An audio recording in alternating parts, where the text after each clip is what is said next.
갔다 오니까 이메일을 열어보니까 매우 흥미로운 이메일이 하나 있었어요. 이거 잠깐 좀 보여드릴게요.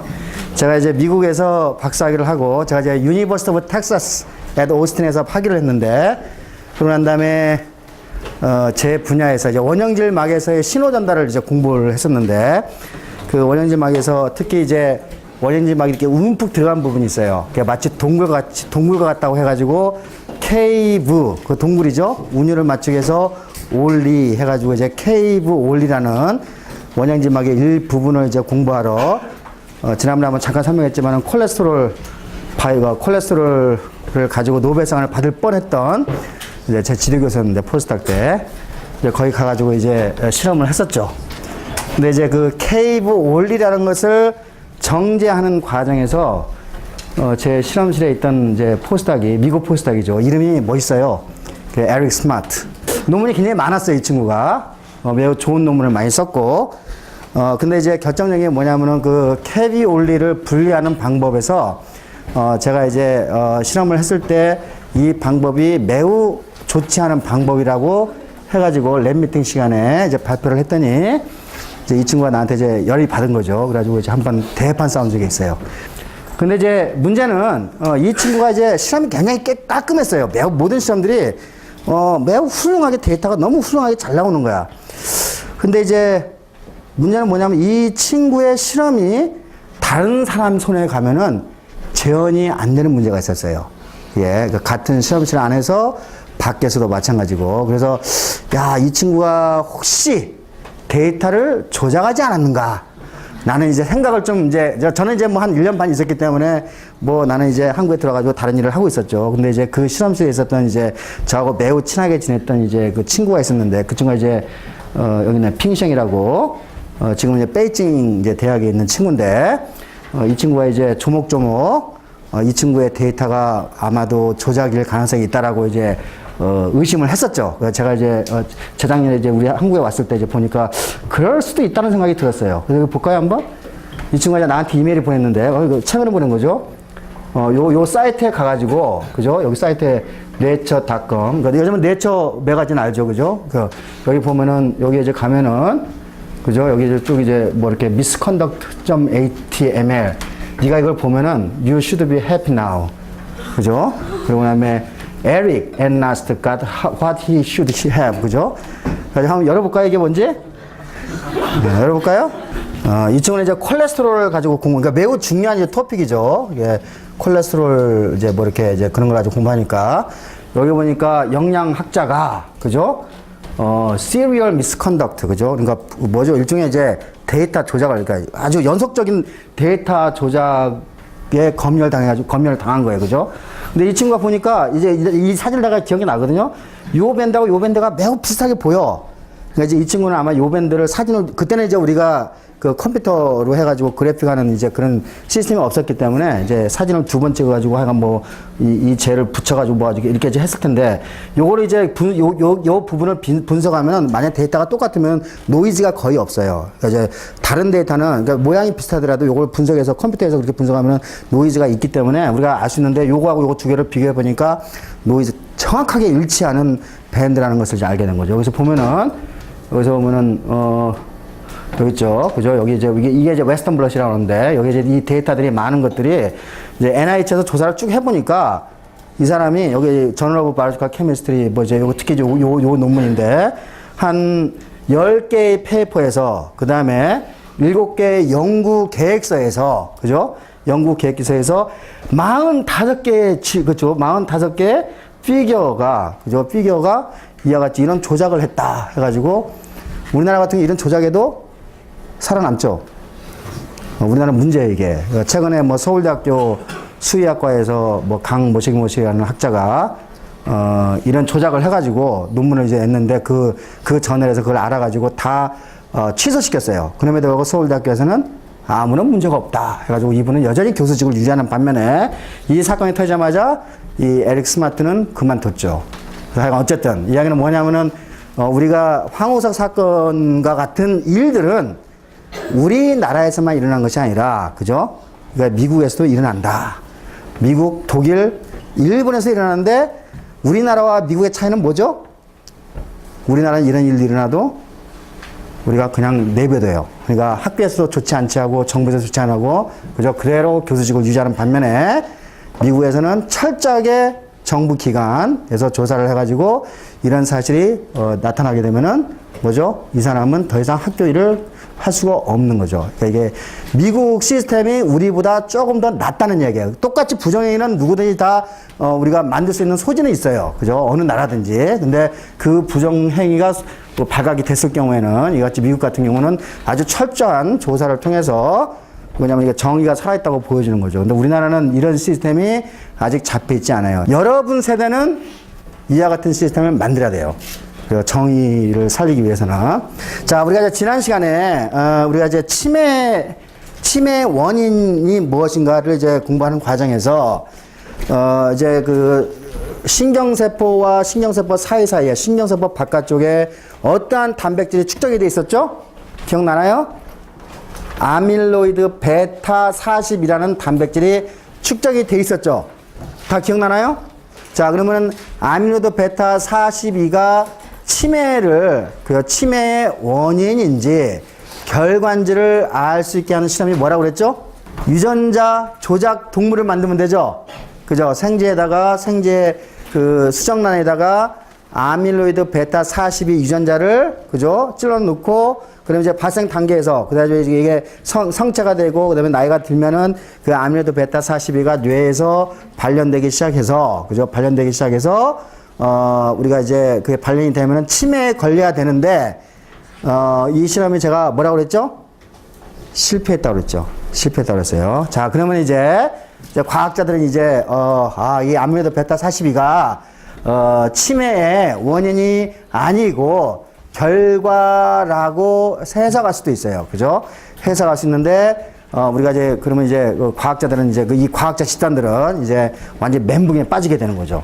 예. 자, 그런데, 이제 이것을 알기 이전에, 이제 우리가, 치매에 대한 그 유전학적인, 그러니까 치매 유전학을 우리가 좀 어느 정도 이해를 하고 있었어요.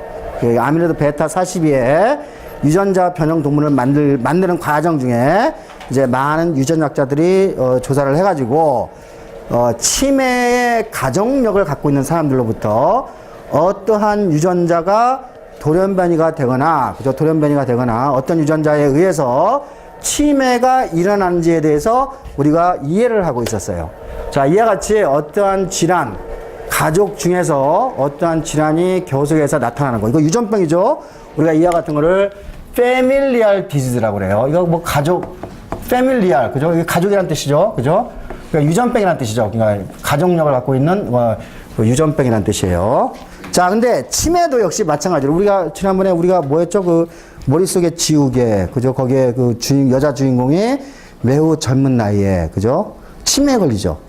보통 우리가 치매에 걸리는 거는 보통 정상적인 사람 같은 나이가 한 80이 넘어가면 이제 걸리기 시작하는데, 이와 같이 젊은 나이 한 20대, 30대에, 그죠? 치매에 걸리는 것을 보면은, 그리고 그 위에 할아버지, 할머니 위에 찾아보면 이게 가족력을 가지고 있어요. 그죠? 이게 이런, 우리가 이제 과학자들은 이런 가족력을 갖고 있는 치매 환자들을 모아가지고 도대체 어떠한 유전자가, 문제가 있길래 이런 그 치매에 걸린가에 대해서 조사를 하기 시작했어요. 자, 조사를 해보니까 매우 흥미로운 단백질이 나오기 시작하는데, 유전자죠. 아밀로이드 프리커서 프로틴이라는 유전자, 그죠? 자, 요거 이따가 설명을 할게요. 요게 이제 여기에서 돌연변이가 되면은, 이 아밀로이드 프리커서 프로틴을 만들어내는 유전자에서 돌연변이가 일어나거나, 이제 또 하나 이제 돌연변이를 보니까, 요거는 이제, 유전자를 찾아가지고, 아직 이름도 없고, 성도 없고, 그죠? 펑션도 몰라요. 기능도 모르는데, 요게 이제 이 유전자가 돌연변이가 되면은 빨리 늙어서, 그죠? 치매에 걸린다는 뜻을 가지고 있으면 되죠. 그래서, 예, 프리는 이제, 프리세닐린. 이게 세닐린이라고 하는데, 세닐린. 요게 이제 시나일이 뭐죠? 시나일이 늙은이라는 뜻이죠. 제가 한번 가죠. 시니어, 그죠? 시나일.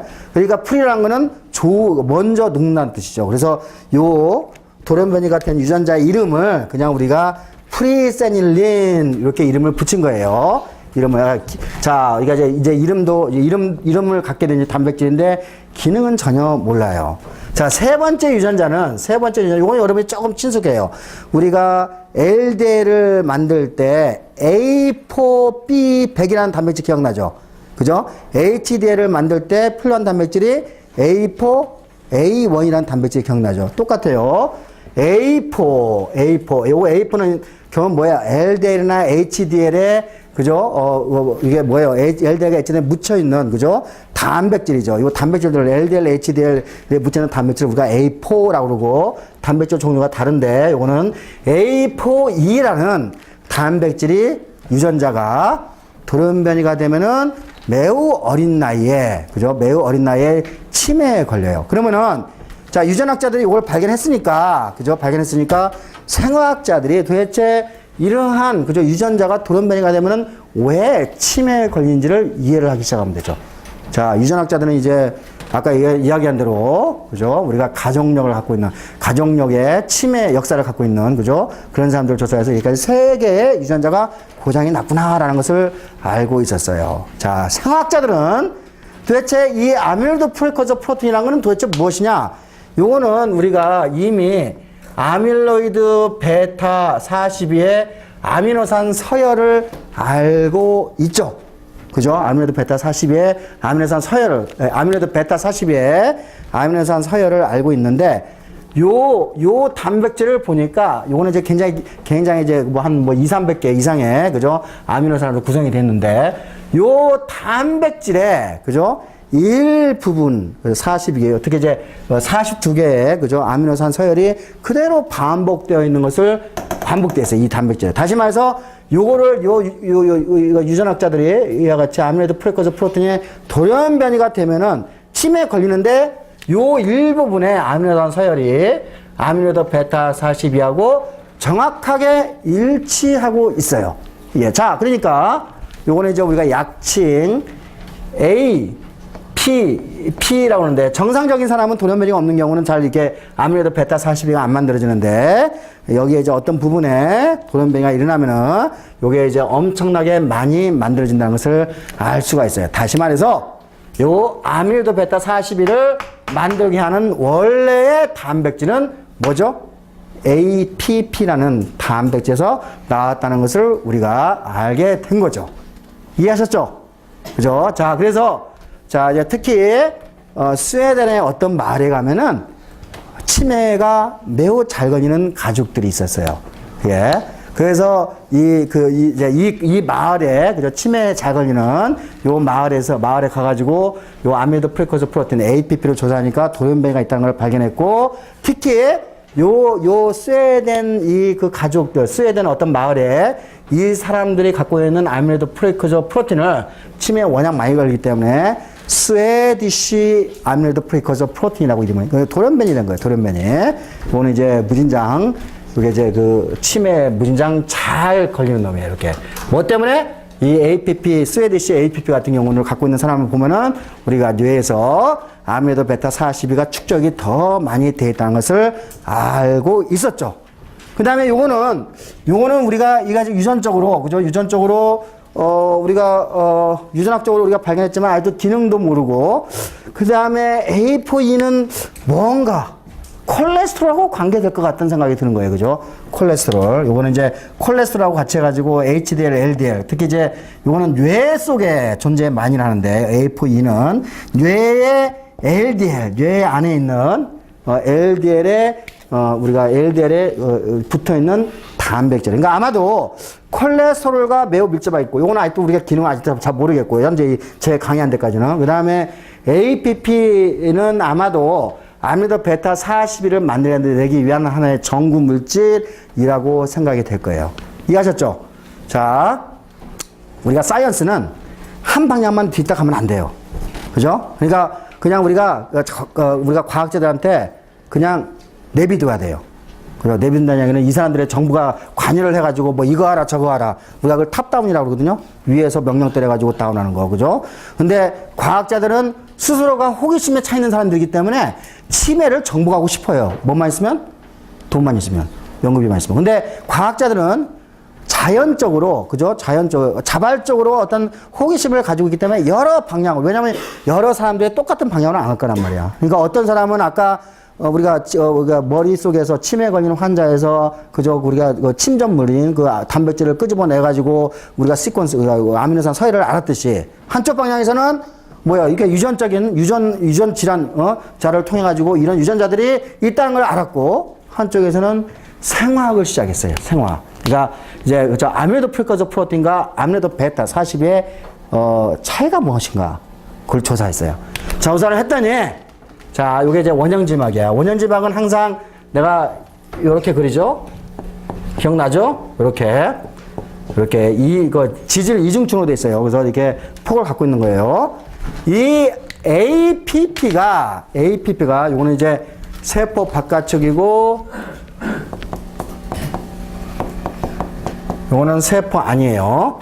세포 안쪽이에요. APP가 원형질막에 존재를 하는데 이 단백질은 세포 안쪽에서 바깥쪽으로 이게 이제 이거 막을 한번 관통하고 이제 이렇게 생겨 먹은 이제 이렇게 생겨 먹은 단백질이에요. 알겠죠? 이렇게 생겨 먹은 단백질인데 요게 이제 APP라는 단백질. 요 APP의 기능은 우리가 아직까지 정확하게 잘 몰라요. 이게 APP를 없애버려도 지가 멀쩡해요. 우리가 아직까지는 아마 뭐 기억에 관계될 것 같다는 생각은 드는데 우리가 아직까지 이 APP가 원래 가지고 있는 이 APP의 기능은 우리가 논란이 좀 많이 있어요. 그런데 이 APP는 어떠한 단백질 분해 요소, 요게 이제 알파 세크로테이즈에 의해서 요게 이제 일종의, 이거 시크릿해지는 건 뭐냐면 시크릿이면 분비시킨다는 뜻이거든요. 요걸 딸랑 잘라버리면 요 윗부분이 분비되겠죠. 세포 바깥으로 나가겠죠. 그래서 우리가 요거는 이제 이게 단백질 분해 요소라고 생각하시면 돼요. 단백질 분해 요소인데, 특히 이 단백질 분해 요소는 그죠? 아미노이드 프리커서 프로틴의 정확하게 요 가운데 부분을 자르고, 알겠죠? 그 다음에 또 두 개의 단백질 분해 요소를 생화학자들이 그저 찾았어요. 그래서 요 부분을 자르는 거를 그러니까 알파니까 베타라고 하면 되겠죠? 베타 세크로테이즈가 이렇게 이제 존재를 하고 그 다음에 요 부분을 감마 세크로테이즈 이제 이렇게 이제 이름을 붙이는 거죠. 이렇게 자 이게 아미노이드 프리커서 프로틴이 그죠? 알파, 베타, 감마 세크로테이즈 이거 단백질 분해 요소라고 했어요. 그것에 의해서 잘라지는데 만약에 알파만 자르면은 요게 윗부분 이제 알파만 작동을 하게 알파만 작동한다고 했었죠. 그죠?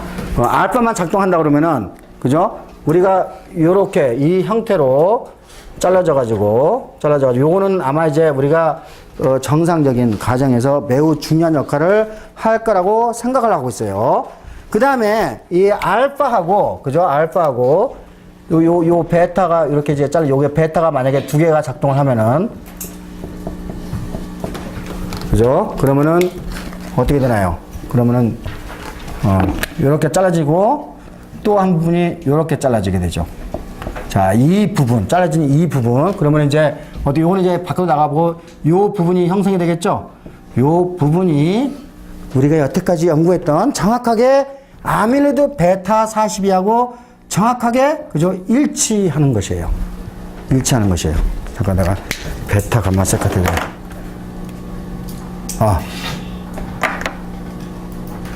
잘못했어요. 자, 다시. 자,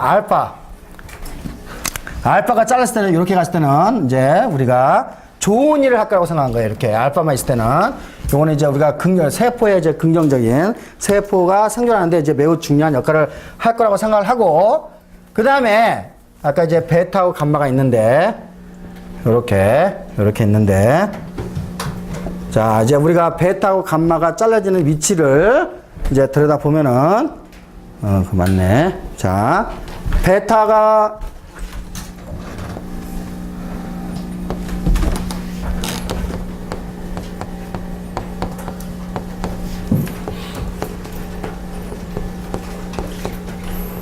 이거죠. 이게 단백질이 잘라지게 되면은, 자, 이게 그러면 어떻게 되죠? 요 부분이 이렇게 이제 나오게 될 거예요. 요 부분이. 요게 정확하게 아미로도 베타 42하고 그 서열이 똑같아요. 그러니까 결국은 이제 우리가 나이가 들기 시작하면은 아마 이러겠죠. 그 알파 세크레테이즈가 우리가 작동이 되기 시작하면은 우리가 좋은 쪽으로 가게 되고, 뇌에 좋은 기능적으로 가게 되고, 알파 세크레테이즈의 그 활성이 죽고 대신에 감마, 베타 앤 감마, 세크레테이즈가 활성이 활성화가 되면은 이와 같이 여기 잘린 이 중간 부분, 아밀로이드 베타 42가 만들어지게 되고, 요것이 치매를 일으키는 것이 아닌가. 우리가 이제 이게 아밀로이드 베타 42 가지고 유전자 변형 동물을 만들었을 때 치매를 우리가 만드는 건 실패했지만은 여전히 그죠? 우리가 APP에서 베타 감마 세크레테이즈 작동해서 이렇게 가니까 아밀로이드 베타 42의 원래 유전자는 어디에 있는 거죠? APP에 있는 걸 알고 있었어요. 자, 그러니까 또 게다가 여기 이제 프리세닐이라는데 이제 과학자들이 이 프리세닐이 도대체 무엇인가를 조사를 하는 과정에서 우리가 뭐를 알았냐면은 그러니까 이제 생화학적으로 요 감마 세크레테이즈를 더해서 찾는 과정에서 단백질을 정지하고 아미노산 서열을 알게 되고, 그래서 DNA를 DNA 뉴클레오타이드 서열을 이제 알게 된 거죠. 했더니 이게 정확하게 프리세닐이라는 단백질이에요. 이게. 그러니까 생화학자들이 감마 세크레테이즈를 찾아가지고 아미노산 서열을 조사해 보니까 이것이 이전에 유전학자들이 연구했던 프리센이라는 단백질하고 정확하게 일치를 하고 있는 거예요. 그러니까 유전학과 생화학이 만나가지고 같은 결과를 만들어낸 것이죠. 자, 이것이 돌연변이가 되거나, 그죠? 감마 세크레테이즈, 요 돌연변이면 이게 활성화가 더 잘 되는 거고, 요거는. 더 활성화가 잘 되니까, 그리고 이 부분을 더 자르게 되죠. 더 자르게 돼가지고, 아무래도 베타를 더 많이 만들고, 그 다음에 요 부분에 APP에, 그죠? APP의 어떤 부분이, 그죠? 아까 스웨디시 뮤턴트라고 했어요. 그 스웨디시 돌연변이체는, 그죠? 스웨덴 사람이 갖고 있는 돌연변이체 같은 경우에는 요 부분이 돌연변이면 훨씬 더 잘 잘려. 요것에 잘 잘려가지고, 요 아밀로이드 베타 41을 더 잘 만들어요. 자, 그러니까, 이제 과학자들이 이제 일을 다시 시작하게 되는 거예요. 우리가 아밀로이드 베타 41을 가지고, 우리가 이거는 실패했지만은, 우리가 요거 가지고 유전자 변형 동물을 만들면 어떨까? 라고 이제 우리가, 그죠? APP, 그죠? 스웨디시 돌연변이를, 그죠? 돌연변이를 G에다가, 그죠? G에다가 우리가 지난번처럼 다시 한번 설명해 드릴게요.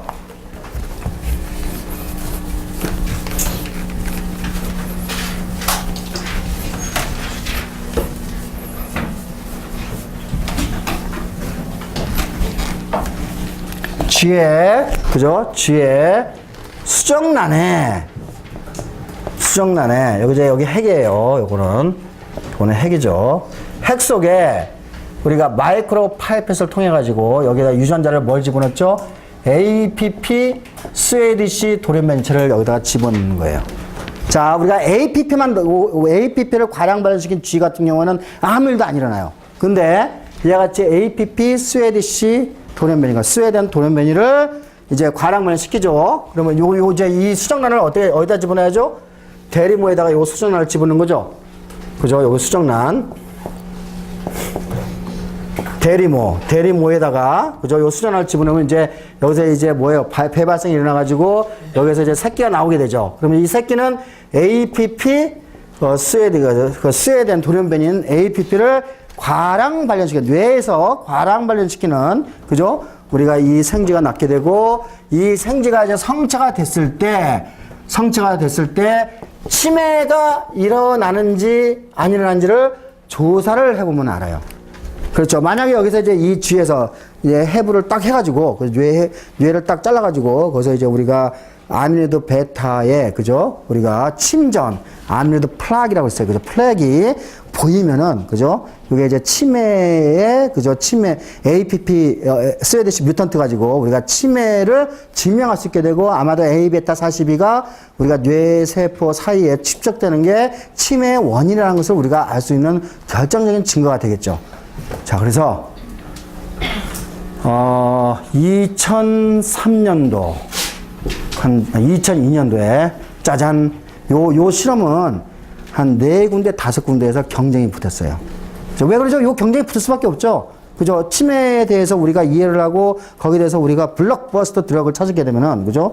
우리가 뭐예요? 또 떼돈을 또 벌잖아요. 그죠? 그러니까 여러 실험, 전 세계 굴지의 실험실에서, 그죠? 요 경쟁에 붙을 수밖에 없죠.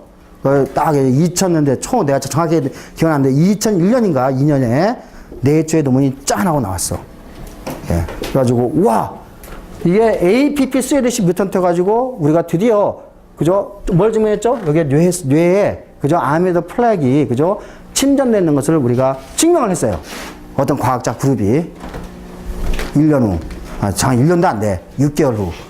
어떤 사람이 또 딴지를 건 거야. 야, 내가 그 뇌사진을 잠깐 들여다보니까, 아주 들여다보니까, 이 뇌사진에 있는, 뇌에 있는 세포들의 모양이 그러니까 쥐게 아니고 사람 거야. 뭐죠? 이 과학자 집단이 또 사기친 거예요. 그러니까 여기 사기는 이같이 비일비재되게 있어요. 근데 과학자들은, 그죠?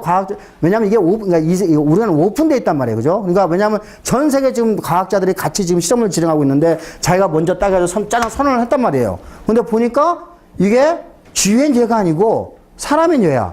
그럼 뭐죠? 사기친 거죠. 그죠? 우리는 그런 사기를 통해가지고 또 자꾸 배우는 거예요.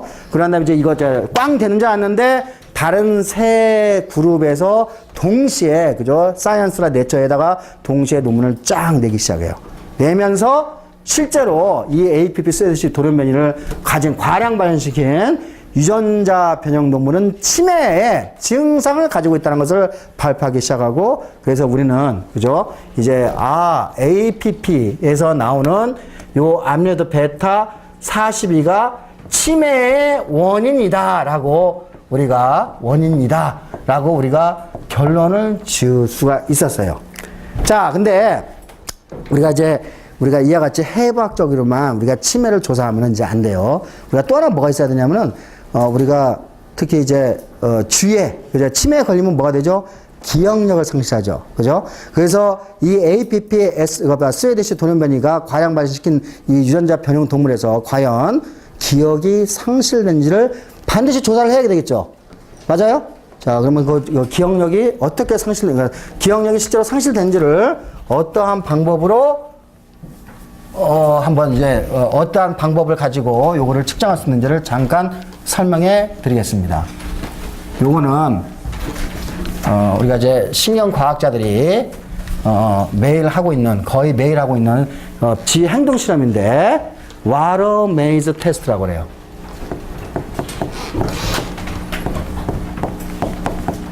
메이즈가 뭐죠? 이거 뭐 있죠, 그죠? 와터 메이즈, 그러니까 물 속에 미로가 있는 거야, 그죠? 어떻게 하냐면은, 자, 여기 이제 이렇게 양동이를 하나 준비를 해요. 양동이 이렇게 하나 준비해. 여기다 물을 채우고, 요 부분에 이게 플랫폼을 하나 만들어요. 플랫폼을. 그 다음에, 그죠? 그 다음에 이제 여기다가 쥐를 놓는 거예요. 쥐를 이렇게 놔. 그럼 이제 쥐가 얘네들 이제 태생적으로 헤엄을 칠 줄 알아요. 그죠? 헤엄을 막 치다가 한 5분, 10분 차다가 여기 플랫폼이 있다는 걸 알게 되죠. 요거를 이제 한 하루나 이틀 정도 훈련을 시켜요. 훈련을 시키면은, 자, 우리가 맨 처음에 놔두면 요거 플랫폼을 찾을 때 시간이 예를 들면 30분 정도 걸렸는데, 두 번째 놓으면은 한 15분, 세 번째 놓으면은 5분, 네 번째 놓으면 똘똘 스마트한 애 같은 경우는 어떻게 되죠? 굉장히 빠르게 요 플랫폼을 찾을 수 있겠죠? 맞아요? 그죠? 그러니까 요거는 이제 스마트 쥐하고, 그죠? 멍청한 쥐하고, 그죠? 똘똘한 쥐하고 멍청한 쥐를 테스트하는데 매우 좋은 방법이 되겠죠? 이걸 이제 와터 메이즈 테스트라고 그래요. 자, 우리가 정상적인 쥐를 이렇게 훈련을 시키고, 예를 들어가지고 이렇게 플랫폼을 찾는 시간을 재봤더니, 예를 들면은 5분밖에 안 걸렸어. 그죠? 그런데, 여기 아까 이제, 여기 뭐죠? APP, 그죠? CDC 돌연변이를 갖고 있어요. 이 돌연변이를 갖고 있고, 이 쥐를 가지고 여기다 집어 넣었을 때, 만약에, 이제 아까 암레드 베타의 침전은 지금 뇌 속에서 보였는데, 만약에 애도 여전히, 그죠? 5분 안에 찾으면은, 그러면 또 실패한 거죠? 그죠? 했더니, 얘는 30분 이상이 걸리는 거야. 그럼 어떻게 되죠? 그러면 30분 이상이면 이렇게 써야겠네. 그러면은 얘는 기억력이 손상된 지죠. 그죠? 기억력이 급속히 감소된 애라는 것을 알 수가 있죠. 그죠? 우리가 이런 실험을 통해서 이 APP 스웨디시 돌연변이가 스웨디시 돌연변이가 우리가 이게 치매의 그죠 증상을 보이고 있고 해부학적으로 혹은 어때 행동학적으로 치매 증상을 보이고 있다는 것을 우리가 명확하게 증명할 수가 있어요. 이게 이제 2004년도에 이제 이루어진 일이죠. 별로 안 돼요, 그죠? 우리가 이제 이와 같이 그래서 APP에서 아미로이드 베타 42가 만들어지고 그 아미로이드 베타 42가 뭘 일으킨다? 치매를 일으킨다고 이제 우리가 과학자들이 이제 다 이제 컨센서스, 그죠? 우리가 그걸 이제 만들게 됐어요. 재밌는 게 있어요. 한 3년 전에 나온 논문인데 이 사람들은 이제 뭐를 했냐면 요거는 뭐예요? 이게 치매에, 그죠? 동물 모델이 되는 거죠. 치매 동물 모델이 되는 거죠. 그럼 이제 치매하는 사람들은 요 APP 스웨디시 스웨디시 APP 그 유전자 변형 논문을 가지고 이제 치매에 대해서 약도 치매를 나을 것 같은 약도 처리해보고 뭐 또 새로 막 여러 가지 그런 걸 이제 우리가 이걸 가지고 이제 우리가 치매에 대한 연구를 하게 될 거예요. 자, 어떤 사람은 뭐를 했냐면은 우리가 이제 쥐를 키울 때는 네, 여러분 쥐장 있죠, 쥐장 이렇게 생겼어요, 쥐장 이렇게 됐는데 여기다 보통 한 6마리 정도 집어넣어요. 6마리. 그러니까 이게 공간이 넓어요, 좁아요? 공간이 좁죠. 여기 이제 물이 있고 뭐 먹이 주고 먹이하고 물은 자기가 마음대로 먹게 해줘요, 그죠? 자, 반면에 요거 뭐죠? 아까 유전자 변형 동물 APP 스웨디시 그죠 돌연변이를 가지고 요거는 이제 여기에다가 키우면은 100이면 100 다 뭐가 걸리죠? 치매에 걸려요. 치매에 걸려요. 그런데 여기에다가 쥐장을 무진장 크게 만들어. 무진장 크게 만들고 그 다음에 여기에다가 다람쥐 쳇바퀴 도는 거 있죠, 그죠? 다람쥐 쳇바퀴 도는 것도 만들고 그 다음에 여기에 놀이동산도 만들고, 그죠? 여기에 장난감도 무진장 많어. 구석구석에. 그 다음에 친구도 좀 있어야 되죠. 그러니까 친구는 한 6마리 정도. 그죠? 한 친구도 좀 많이 만들어주고. 그러니까 뭐예요? 굉장히 환경을 풍부하게 만들어준 거예요. 그죠? 그러니까 이게 뭐죠? 인위치. 뭐한테 풍부한 환경, 인위치더라고요. 인위치드 인바이러먼트를 만들어주는 거야. 풍부한 환경을. 그죠? 만들어준 거야. 이거 어떤지? 스웨디시 돌연변이. 원래 치매에 걸리는 쥐야. 그죠? 여기다가 이제 이 쥐들을, 그죠? 쥐들을 여기다가 키웠어. 키우고 난 다음에 요거하고 요거 같은 나이, 같은 동년배에서 치매에 걸렸는지 안 걸린지를 아까 똑같이 와르메이즈 테스트 여러 가지 우리가 방법이 있어요. 그런 거를 가지고 치매를 측정해 봤어. 어떨 것 같아요? 얘가 치매에 걸렸을까 안 걸렸을까? 이지는. 놀랍게도 이지는 치매에 걸리지 않았어요. 무슨 말이죠? 치매에 걸리지 않게 해서는 가장 좋은 방법이 뭐예요? 즐거움이에요, 즐거움. 그죠? 즐겁게 사는 게 가장 좋은 방법이에요. 물론, 요거는 이제 이 쥐들은, 그죠? 운동량이 많을 거예요. 그죠? 다람쥐 쳇바퀴도 돌아야 되고, 놀이동산 여기 가지고 롤러코스터 타야 되고, 그 다음에 장난감 가지고 놀아야 되고, 또 친구들하고 수다도 떨어야 되고, 그죠? 그러니까 아마도 이제 요거는, 그죠? 운동량과 연결이 될 테고, 즐거움도 물론 있겠죠? 즐거움도 있어야 되고, 그죠? 이런 것들, 그러니까 운동량 즐거움들이 결국은 우리가 이제, 요런 것들이 치매를 억제시킬 수 있는 가장 좋은 방법이라는 것을 이 쥐 실험에서 우리가 알 수가 있었어요. 뭔 말인지 알겠죠? 그래서 여러분들이 나이 들어가지고 경로당 가서 고드리 치는 것도 좋고, 그죠? 고드리 치는 것도 매우 중요하고, 그 다음에 운동을 꾸준히 하는 것도 매우 중요하고, 그러니까 치매를 예방하는 거는 즐거움, 그죠? 이러한 즐거움을 가지고 있어야지 우리가 치매를 예방할 수 있다는 것을 알 수 있어요. 여러분, 할머니, 할아버지, 제 할머니도 나이 44살까지 살았는데, 결국은 치매에 걸리셔가지고 한 3년 동안, 본인만이 아니고 가족도 굉장히 괴로웠죠. 그죠? 그리고 하여간 그 괴로움 속에서 살았는데, 결국은 그거를 극복하는 방법은, 왜냐면 이제 저희 할머니 같은 경우는, 저기 이제 그 시골에서 살다가 거의 이제 한 20년 동안 서울에 올라왔는데 서울에서 뭐 친구도 별로 없고, 왜냐면 친구들이 있으니까. 그러니까 뭐 별로 즐겁지 않았을 것 같은 생각이 들어요. 예. 하여간 그런 것들을 여러분이, 그죠? 운동량과 즐거움을 가지고 하면은, 치매를 우리가 예방할 수 있고, 치매 발생량을 상당히, 그죠? 줄일 수가 있어요. 자, 그래서, 자, 우리가 이제 알았어요. APP, 그죠? 프리세닐린. 예, 감마 세크레테이스, 그죠? 요런 것들이 전부 다 유전학적으로 요런 것들이 결국은 아밀로이드 베타 42를 만들어내는데 필요한 단백질 가서 알았고, 이제 마지막 하나가 A4E야. 요거는 과학자들의 논쟁이 지금 매우 심하게 있는 거야. 자, 이제 예를 들면은 제가 콜레스테롤을 한번 생각해 봅시다. 콜레스테롤은 우리 생명체에 필요한 물질이죠. 어디에 필요한 거죠? 첫 번째, 원형질막의 구성성분. 그죠? 세포막의 구성성분. 두 번째, 우리가 성호르몬이라든지 여러 가지 스테로이드 호르몬을 만드는데 기본적인 재료란 말이에요. 반드시 필요해요. 그죠? 근데 만약에, 자, 우리가 콜레스테롤이 이제 우리가 물 속에서 이제 우리가 이제 콜레스테롤이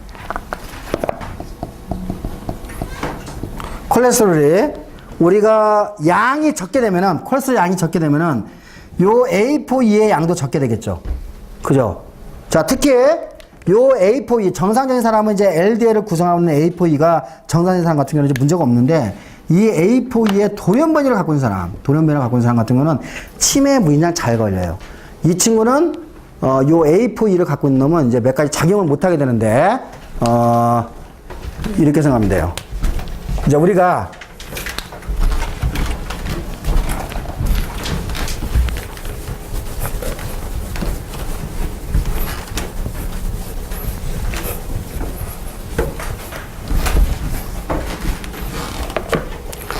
요 A4E라는 놈은 복잡해. 이제 아밀로이드 베타가, 그죠?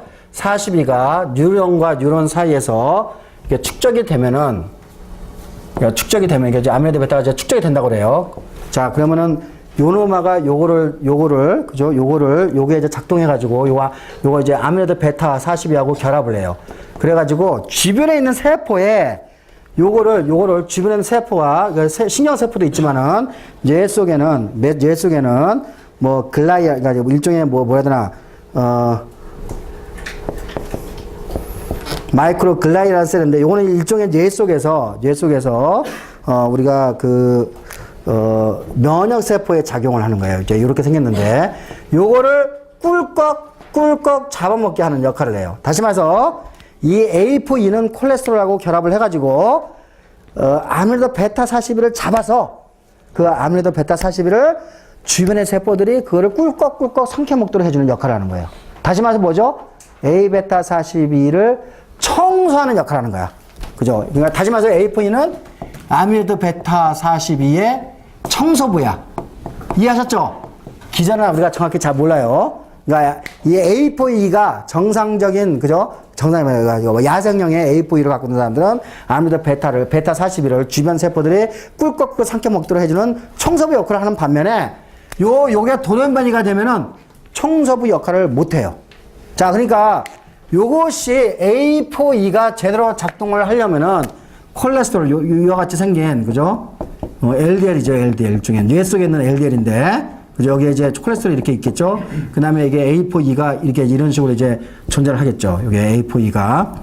자, 이 A4E가 작동하기 위해서는 뭐가 있어요? LDL 안에 A4E가 있어가지고, LDL과 A4E, 그죠? 여기 이제 A4E를 갖고 있는 LDL이 있어가지고, 요것이 아밀로이드 베타 41을 청소하는 역할을 한다는 얘기예요. 그죠? 그러니까 콜레스테롤이 여기서 필요해야 필요하지 않아요?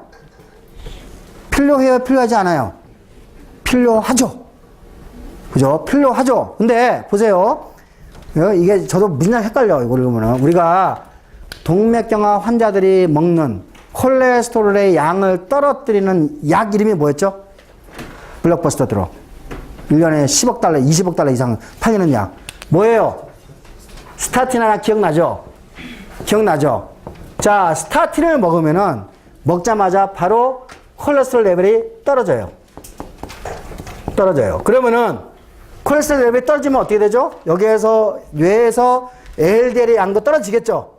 맞아요? LDL, A4E를 갖고 있는 LDL의 양도 떨어지겠죠? 그죠? 그러면 어떻게 되죠? 그러면 치매에 더 잘 걸리나 안 걸리나요? 치매에 더 잘 걸릴 수도 있겠죠? 그죠? 자, 이게, 아직도 몰라. 자, 그래서 스타틴을 먹은 환자들에서 이제 어떤 그룹은 스타틴을 먹으면 이제 다른 이유 때문에 스타틴을 먹으면 치매가 방지될 거라고 주장하는 사람도 있고, 어느 쪽은 이와 같은 이유로 우리가 적정량의 콜레스테롤이 반드시 필요하다. 그래서 스타틴을 먹으면 오히려 치매가 증가할 수 있다라고 하는 이게 데이터가 지금 두 개가 혼재해 있는데, 자, 그러니까 뭐냐면은 제가 이제 이 메시지는 왜 주냐면은 우리 몸속에 있는 콜레스테롤은 나쁜 역할만 하는 게 아니죠. 그죠? 이와 같이 우리가 뇌 속에서 LDL을 유지하는데 매우 중요한 역할을 하고, 아마도 이것이 아미노도 베타 40의 총서부 역할을 할 수 있다는 것을 보여주고 있어요. 이거는 이 데이터는 최신의 데이터인데, 옛날에는 한 2, 3년 전만 하더라도 요거를 거꾸로 이야기를 했었어요. 스타틴을 먹으면 콜레스테롤이 떨어지고, 콜레스테롤이 떨어지면 오히려 치매가 감소한다 이렇게 했는데, 요즘에는 오히려 뭐예요? 우리가 과학이 계속 우리가 다양한 데이터를 가지고 해석하는 과정에서 우리가 실수는 할 수 있어요. 사기도 뭐 사기치면 안 되죠. 그죠? 하지만 과학은 항상 뭐죠? 우리가 그거를 다시 원래 회복할 수 있는 능력을 갖고 있고, 그죠? 우리가 왜냐면 이게 이 과학을 내가 혼자 하는 것이 아니고, 그죠? 많은 사람들이 같이 공부를 한 거기 때문에 우리가 항상, 그죠? 우리가 고칠 수 있는, 그죠? 우리가 고칠 수 있는 그런 기회를 갖게 되는 거죠. 그래서 이쪽도 이거 어느 정도 좀 스토리가 맞는 것 같아요. 자, 그래서 우리가 치매의 메시지. 자, 치매는 APP라는 단백질이 베타하고 감마 세크레테즈가 작동해서, 그렇죠? 자, 아미노도 베타 42가 축적이 됨으로써 치매가 생긴다. 그렇죠? 그러면 이제 아미노도 베타 42를 만들지 않게 하는 방법은 뭐가 있겠어요? 뭐가 있겠어요? 아까 베타 세크레테즈하고 감마 세크레테즈, 그죠? 이렇게 했는데 요거를 억제시키면 되겠죠. 그럼 아미노도 베타 42가 안 만들어지겠죠. 그래서 이제 과학자들이 이 감마하고 베타 세크레테즈의 억제제를 찾아가지고 아미노도 베타 42를 우리가 40의 프로덕션, 42의 그 생산을 억제시키는 그런 방법을 지금 찾고 있는 중이에요. 아마도 좋은 약이 나올 거라고 기대를 하고 있어요.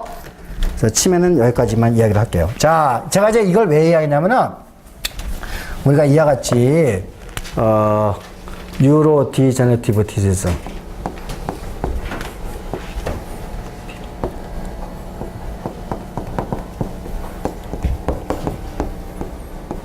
그죠? 신경세포가, 그죠? 파괴돼가지고 생기는 질환들, 그죠? 파킨슨 디지즈, 알츠하이머스 디지즈, 뭐, 루게릭 디지즈, 뭐, 여러 가지 이제 그런 것도 있어요. 자, 이런 것들은 우리가 과학자들의 노력에 의해가지고 하나, 둘씩 그 원인이 밝혀지고 있고, 그 원인을 통해가지고, 우리가 이제 뇌의 영역은 우리가 건들 수 없는 영역이라고 생각하는데, 이제 그렇지 않다는 얘기예요. 과학자들의 노력들에 의해가지고, 특히 치매, 그죠? 루게릭 디지즈, 파킨슨 디지즈 그런 질환들은, 뇌 질환들은 질환들을 우리가 지금 현재 이해하고 있는 중이고, 그 이해를 통해서 새로운 약들이 개발될 수 있을 거라고 기대를 하고 있어요. 이해하셨죠? 자, 우리가 치매에 걸린 사람은 악령이 들렸다고 생각하면 돼요? 아니죠?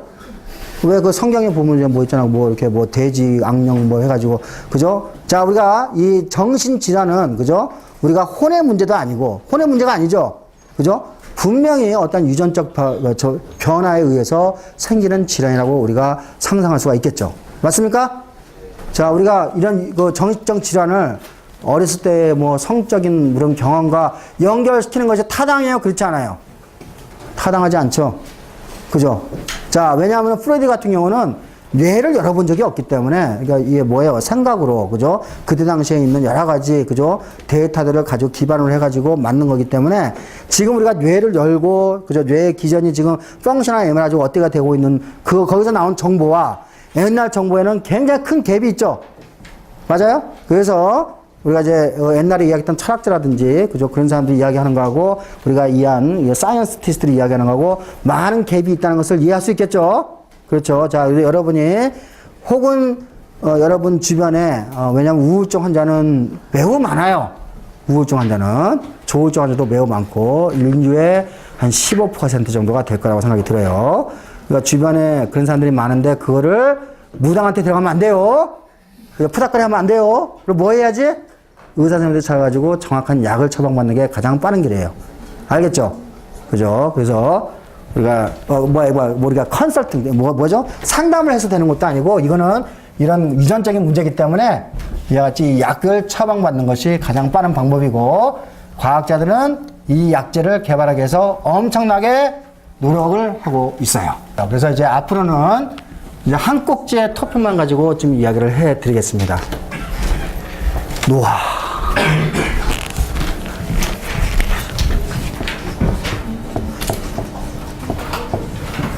자, 지금 우리나라 평균 수명이 얼마죠? 79세인가 그래요. 그죠? 유엔에서, 그죠? 위키피디아 열어보면 이제 그 나와요. 평균 수명이. 뭐 79.5세. 그죠? 근데 실제로 이제, 올해 그 우리나라 그 보건복지부에서 발표된 평균 수명을 보니까 81세, 82세 정도 되더라고요. 그러니까 여성들은 87세, 남성들이 한 79세 정도 되는 것 같더라고요. 그러니까, 우리가 경제가 계속 발달하면서 우리나라의 기대수명이라고 해요. 기대수명. 그죠? 기대수명은, 매우 급속도로 빠르게 지금 증가를 하고 있어요. 그죠? 우리가 이제 공식적으로는 지금 현재 유엔에서 나오는 그 공식적인 기념은 뭐 79점 얼마 몇 살인데, 근데 여러분이 앞으로 겨서 살면은 기대수명이 얼마나 될 것 같아요? 얼마? 몇 살까지 살 수 있을 것 같아요? 90. 지금 90살. 얼마까지 될 것 같아요? 기대수명이. 이 집에서 100살. 이제 100살. 아마 여러분 세대에는 100살을 넘어가는 사람들이 무지장 많을 거예요. 그러니까 센테리언이라는데. 그죠? 이걸 백세인이라고 그래요. 백세인. 그죠? 백세인. 자, 여러분들은 아마도, 그죠? 많은, 그죠? 건강에 좋은, 매우 좋은, 환경과, 그 다음에 당뇨병, 고혈압, 그죠? 이렇게, 한 여러 가지 질환들, 뇌 질환이라든지 그런 것들에 대한 약들이 속속 개발되면서, 그죠? 여러분들은 아마도 우리가 100세까지 사는 센테리언들을 여러분 세대에서는 무진장 많이 보게 될 거예요. 그죠? 그러면 우리가 센테리언이 되면은 여러분이 건강에, 그죠? 퀄리티 오브 라이프, 그죠? 삶의 질을 올리면서 이제 살아야 되는 그런 이제 세대가 될 텐데, 자, 우리가 이제 이와 같이 우리가 기대 수명을 우리가 지난 한 100년 동안 무진장 많이 올렸죠. 기대 수명을 올린 가장 대표적인 우리가 기술이라고 하면은 뭐죠? 첫 번째, 우리가 세니터리언, 우리가 위생. 우리가 좋은 깨끗한 물을 마시고 좋은 환경을 가졌기 때문에 이게 가장 커요. 그죠? 두 번째는 뭐죠? 우리가 세균 질환을 우리가 거의 완벽하게 정복을 했죠. 뭐를 통해서? 우리가 항생제를 통해서. 세균에 의해서 죽는 경우는 지금 많이 없단 말이에요. 전염병에 의해서 죽는. 우리가 바이러스는 우리가 아직까지는, 바이러스 같은 경우도 여러분 기억나죠? 우리가 3년 전인가 4년 전에 우리가 조류 독감이 왔었죠? 그죠? 조류 독감이 왔을 때, 그때 우리가 뭘로 막았죠? 우리가, 타미플루라는 약을 막았죠. 아마도 그때, 잘 모르겠지만 타미플루라는 약이 없었으면은, 우리가 1919년도에 있었던 스페니시 플루의 재판이 되지 않을까라도 생각이 드는데, 아직 잘 모르겠어요. 근데 하여간 타미플루라는 약을 가지고 있었기 때문에 여러분들이, 그죠? 조류 독감으로부터 해방될 수가 있었던 거예요. 그죠? 자, 우리가 이와 같이 세균과 바이러스와 곰팡이로부터 우리가 강력한 무기를, 싸울 수 있는 강력한 무기를 지금 현대의학이 가지고 있죠. 자, 그 다음에, 제가 혈압이 높으면은 혈압약을 먹을 수 있죠. 그 다음에 콜레스테롤 레벨이 높으면은 뭘 먹죠? 스타틴 약을 먹죠. 당뇨병에 걸리면은 우리가 또 당뇨병에 관계되는 좋은 약들이 많이 존재를 하고 있어요. 그죠? 자, 우리가 우리가 아직까지는 치매를 예방하거나 치매를 취할 수 있는 약이 없지만은, 그죠? 치매에서는 예방할 수 있는 약이 곧 등장할 거라고 생각이 들고, 암 같은 경우에도, 그죠? 암 같은 경우에도 우리가 조기 발견을 하게 되면은 우리가 생존율이 매우 높기 때문에, 그죠? 이제는 암으로 죽는 숫자보다는 우리가 뇌혈관 질환에 의해서 죽는 숫자가 훨씬 더 많아지는 시대. 그래서 암에 걸려도 결국은, 그죠? 우리가 다른 질환에 의해서 죽게 되는, 그죠? 그런 사회가 만들어지게 될 거예요. 자, 그래서 여러분 세대는 매우 축복받은, 그죠? 우리가 수명으로만 본다면, 저 같으면은 한 7살 정도 되면 죽었으면 좋긴 하겠지만은. 근데 이제, 인류는 진짜 오래 살고 싶은, 그죠? 꿈을 가지고 있어요. 자, 그러면 노화 하면은 생명과학자들이 노화를 과연 이해하고 있을까? 노화의 세포적 기전, 그죠? 분자적 기전을 과연 이해하고 있을까? 어떨 것 같아요? 자, 우리가 치매를 지금 이야기하고 있죠. 그죠? 우리가 물질 대사 증후군도 이해를 하고 있죠. 우리가 완벽하게는 모르지만, 완벽하지는 않지만, 물론, 여러 가지 틈을 메꾸긴 해야 되지만은, 우리가 기본적인 큰 그림을 가지고 다 가지고 있어요. 맞아요? 우리가 노화는 어떨 것 같아요? 노화도 우리가 청사진을 가지고 있어요. 청사진은. 자, 우리가 그 청사진을 우리가 3시간에 걸쳐서 우리가 한번 살펴보죠.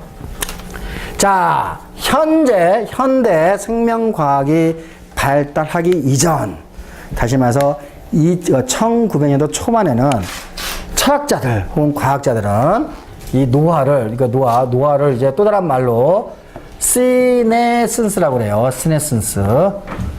우리가 시날 교정대가 이야기했죠. SEN은 늙었다는 뜻이에요. 그죠? 시네슨스. 요거에 다른 말로 뭐죠? 에이징이라고 이제 표현을 하는데, 이 노화를, 그죠? 철학자들이나, 그때 이제, 19세기 초에, 그죠? 20세기 초가 되겠네요. 이거를 이제 어떻게 생각하냐면은, 요것은 우리가, 접합자, 그러니까 이제 수정란에서, 세포 분열을 해가지고 2마리의 세포가 되고, 4마리의 세포 되고, 8마리 쭉쭉 가면서, 그죠? 우리가 배아가 형성이 되고, 그리고 결국은 뭐예요? 세상에 태어나서, 성인이 되고, 이제 이 과정까지가 유전자들의, 그죠? 유전자들의 어떤 유전자가 켜지고 꺼지고 하는 일련의 과정을 통해서 쭉 예정된 대로 오는 거죠. 맞아요? 그건 뭐죠? 우리가 갖고 있는, 우리가 세포 안에, 세포의 핵 속에 들어있는, 그죠? DNA의 프로그램에 의해서 결정이 되는 거죠. 맞아요? 우리가 여러분이 여기까지 성인이 되는 것까지는, 그죠? 정확하게, 유전자가 정확하게 켜지고 꺼지고 하는 일련의 과정, 그죠? 프로그램된 과정을 통해서 여러분이 지금 성인이 된 거예요. 맞습니까? 그건 부정할 수 없어요. 마찬가지로, 노화도 어떠한 특정한 유전자가 켜지거나 꺼짐으로 인해서, 그죠? 발생단과가 똑같이, 켜지거나 꺼짐으로 인해서 예정된 것이다 라고 주장할 수가 있겠어요, 없겠어요? 주장할 수 있죠? 우리가 그거를 프로그램 하이포테시스라고 그래요.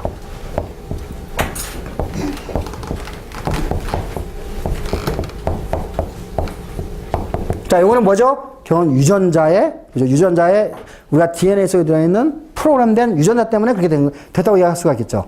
이해되죠? 자, 또 한쪽에서는, 그렇지 않다. 우리가 세상을 살아가면서 숱하게 나쁜 환경에 계속 접촉하지 않냐. 그죠? 예를 들면 매연도 들이마시고, 그 다음에 나쁜 친구도 있고, 여러 가지 있으면 이제 스트레스도 받고, 그죠?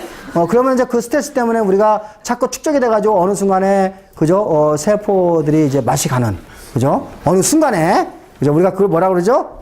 캐타스트로피 하이포테시스라고 그래요. 어느 순간에 이게 나쁜 유해한 물질들이 계속 축적이 되면서 우리가 세포가 그래서 더 이상 이길 수가 없어가지고 노화에 빠지는, 그죠? 결정이 캐타스트로피, 그죠? 캐타스트로피. 그러니까 대변혁이라는 뜻이에요. 캐타스트로피라는 거는 우리가 하이포테시스라고 그래요. 요거를. 자, 요거는 우리가 생명과학이 발달하기 이전에 그냥 한번 철학자들이 한번 생각해 본 거예요. 이거는 그냥 생각에 그치는 거죠. 그렇죠. 그러니까 많은 이제 고대 그리스, 로마의 철학자들, 우리가 생명과학이나 물리학이나 화학의 지식 없이도 우리가 구라는 필 수 있잖아요. 그죠? 이거는 이제 일종의 우리가 과학적, 그러니까 사이언스 베이스드 널리지가 아니죠. 맞아요? 그러니까 우리가 과학에 기반해서 나온 지식이 아니라는 얘기예요. 근데 그럼에도 불구하고 이제 생각이 어느 정도 맞을 수 있어요. 그러니까 유전자가 지금 유전자를 아니까, 유전자가 많이 늙는 순간에 빵 하고 터질 거야. 그러면 그것에 의해서 우리가 죽기 시작할 거야. 하나는 이것도 유해 물질이 쌓여가지고 둘 다, 그럴듯 해요. 근데 실제로는 우리가 이제 지금 현재 이렇게 조사를 해보니까 이 두 가지가 절묘하게 잘 절충이 되고 있는 우리가 티어리를 가지고 있어요. 자, 그래서 이제 현대 과학자들은 이걸 어떻게 설명하냐? 현대 과학자들은 제가 마이토콘드리아를 배우면서 활성산소가 어떻게 만들어지는 걸 내가 설명한 적 있죠. 우리가 다시 한번 다음 시간에 그거를 설명해 드리겠습니다. 첫 번째는 아까 캐타스트로피 하이포테시스처럼 우리가 유해한 물질이 계속 축적이 돼가지고 세포가 그것을 더 이상 감당할 수 없는데 그 유해한 물질이 무엇이냐? 그것이 활성산소라다. 활성산소 썰, 그죠? 활성산소에 의해서 세포가 노화에 빠진다라고 하는 이런 우리가 이제 이론을 가지고 있어요. 요거는 매우 강력한 데이터를 가지고 있어요. 그래서 우리가 여러분이 살아가면서 이게 마이토콘드리아가 호흡을 하게 되는데 이게 이제 전자가 O2로 다 가야 되는데 전자가 O2하고 만나가지고 그 다음에 H 플러스 만나서 물이 만들어져야 되는데 그 과정 중에 이 전자가 그냥 O2하고만 만나 그러면 이제 우리가 O2 마이너스가 만들어지게 되고 그 O2 마이너스가 활성산소를 작동해서 DNA도 부수고 RNA도 부수고 단백질도 부수는 우리가 이제 다시 한번 그걸 다음 시간에 자세하게 설명해 드리겠습니다. 그것이 축적 때문에 인해 가지고 세포가 노화에 빠지고 우리 몸이 노화에 빠진다는 썰. 두 번째.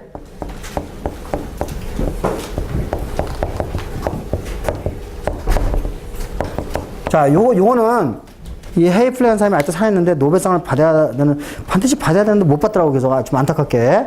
자, 이 사람은 뭐를 발견했냐면은 우리가 이제 세포가 이제 분열을 하면은 이것도 다음 시간에 자세히 설명하는데 분열을 하게 되면은 이 세포들이 자기가 몇 번 분열인지를 알고 있어요.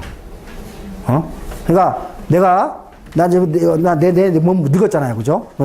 내 몸에 늙은 세포들은 내가, 야, 너는 이미 40번이나 분열했어. 근데 앞으로 지금 30번에 더 분열할 게 안 남았거든? 나 30번 더 분열한 다음에 나 죽을 거야. 뭔 말인지 알겠죠? 자, 우리 몸에 있는 세포는 자기가 현재 몇 번 세포 분열한지를 기억을 하고 있고, 그 기억을 통해서 세포 분열의 횟수가 한정되어 있다는 거예요. 모든 몸세포는. 그죠? 그 세포 분열 숫자가 넘어가게 되면은, 그러면 이제 노화로 빠지게 된다는, 이제 그것이 우리 세포의 세포 분열 숫자는 한정되어 있다. 이걸 이제 헤이플레라는 사람이 이제 발견해서 그 세포 분열의 숫자가 한정되어 있다는 것을 이제 우리가 이야기를 하고. 이제 이유가 또 이제 우리가 DNA 복제를 이야기할 때 DNA 끝부분, DNA 끝부분, 우리가 다음에 DNA 끝부분은 우리가 복제가 안 되는 걸 잠깐 이야기를 했었어요. 그래서 이 복제가 안 되기 때문에 이게 계속 짧아진다. DNA가 계속 짧아지는 현상. 그죠? 텔로미어 쇼트닝. 텔로미어가 계속 DNA 끝부분이 점점 짧아지고, 복제를 하면 할수록 점점 짧아져가지고, 결국은 치명적인 유전자가, 어떻게 돼서 없어지게 돼가지고, 그래서 뭐 노화가 걸리지 않을까라고 하는, 생각. 그죠? 그 텔로미어 쇼트닝. 요것도 매우 강력한 데이터를 가지고 있고, 요거는 재작년에, 그죠? 2명의 여성과학자가 이것을 통해서 노벨상을 받은 바가 있어요. 이거 우리가 자세하게 이야기를 해 드리겠습니다. 자, 그 다음에 이제 각각 맞는 거.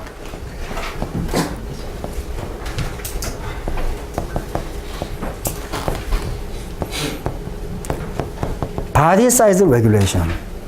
자, 요거는 남자가 더 오래 살아요? 여자가 더 오래 살아? 여자가 더 오래 살지. 여자가 커? 남자가 커? 남자가 크죠. 그죠? 그럼 요것만 두 개만 봤을 때 키가 작으면은 오래 사나?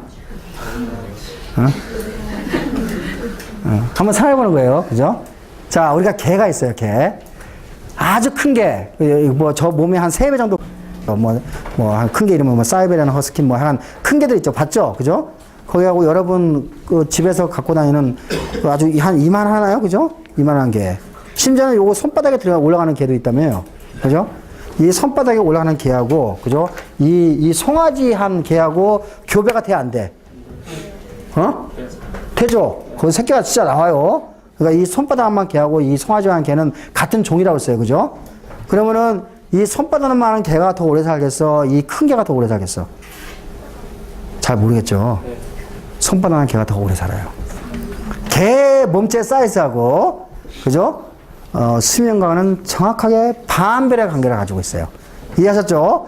자, 그러니까 또 예를 들면은 미국은 이제 메이저리그가 한 100년이 넘었잖아요. 그죠? 그러니까 미국의 그 야구 선수들의, 죽은 야구 선수들의 명단이 쭉 있겠죠. 그죠? 그런데 이 사람이 이 사람이 한참 이제 뭐 홈런도 때리고, 그죠? 투수를 잘하고 있을 때 그 사람의 키에 대한 정보가 나오겠죠. 그죠? 그러면 키하고 수명에 대한 정보가 나오겠어요? 안 나오겠어요? 관계가 나오겠죠. 놀랍게도 놀랍게도 1cm가 크면은 내가 1cm가 크면은 10cm인가? 1cm다. 1cm가 크면은 0.6년이 더 빨리 죽어요. 그 데이터, 그러니까 그 데이터에 의하면은 몸체가 작은 사람이 더 오래 산다는 데이터가 있어요. 그죠? 자, 요것도 최근에 요거는 내 대학교 다닐 때 후배가 만든 데이터인데, 우리나라 사이언스가 매우 많이 발전했다고 그랬죠? 자, 예를 들면은, 남성 같은 경우에는, 몸체가 큰 이유가 여러 가지 있는데, 남성은 테스토스테론을 분비를 해요. 테스토스테론은 성호르몬을 분비하죠? 그죠? 그리고 요 성호르몬은, 요거는 나중에 보면 IGF, 인슐린 라이크 그루트 팩터라는 것을 더 많이 만들게 하거든요. 요거는 몸체의 크기를 증가시키는 그 호르몬이에요. 그래서 몸체가 커져요. 그죠? 몸체의 커짐. 그죠? 자, 그러면은, 이 친구가 매우 그 독창적인 생각을 가졌지. 그래가지고, 이 친구는 원래 노아르라는 친구야. 내 한 7년 후배인데, 지금 그 인하대, 인천에 있는 게 인하대 맞죠? 그죠? 인하대 교수인데, 이 친구는 한국에 딱 오자마자 아주 기똥찬 생각을 한 거야.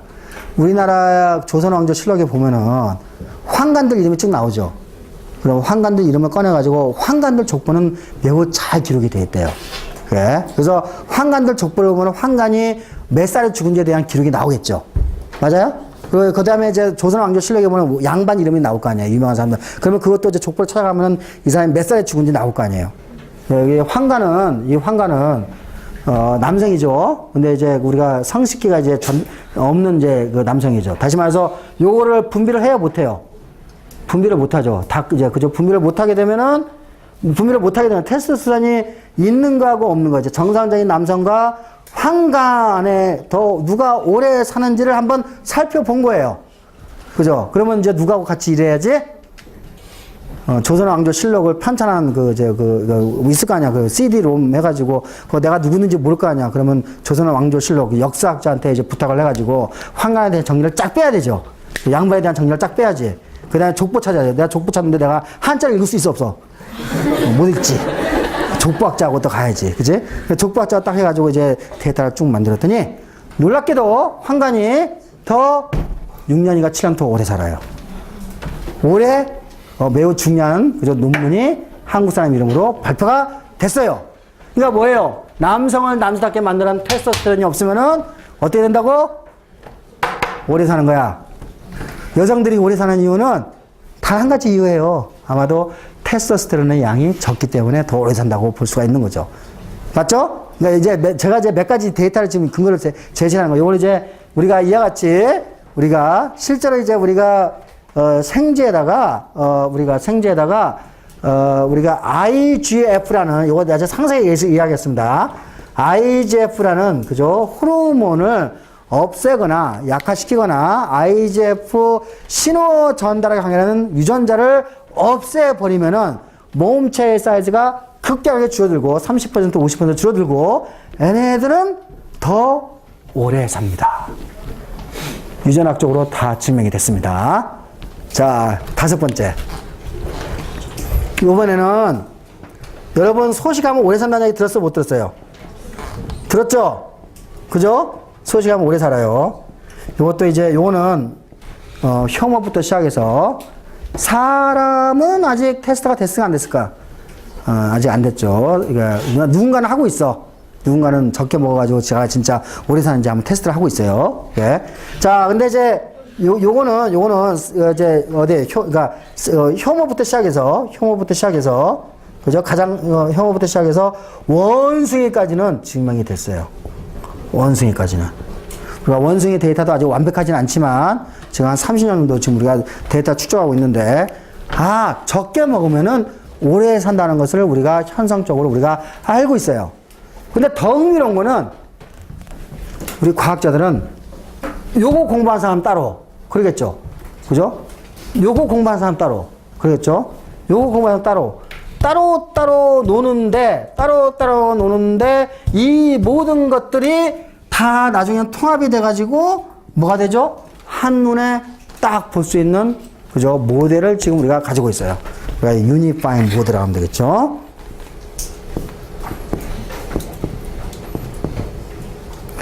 자, 그 과정 중에, 이 과정 중에, 몇 가지 사기꾼도 좀 있었고, 여전히 좀 사기를 치고 있는 것 같기도 하고, 하여간, 하버드 교수인데, 다른 그룹에 가면 또 이게 실험이 반복이 안 돼. 하여간, 여러 가지 이야기했지만, 그럼에도 불구하고, 이런 것들을 우리가 지난 100년 동안 공부를 해가지고, 우리가 노화라는 것이, 세포의 노화라는 것이 어떻게 일어나고, 이러한 모든 서로 분리돼가지고 공부했던 것들이 한꺼번에 싹 모아져가지고, 우리가 한눈에 볼 수 있는 우리가 모델을 지금 가지고 있어요.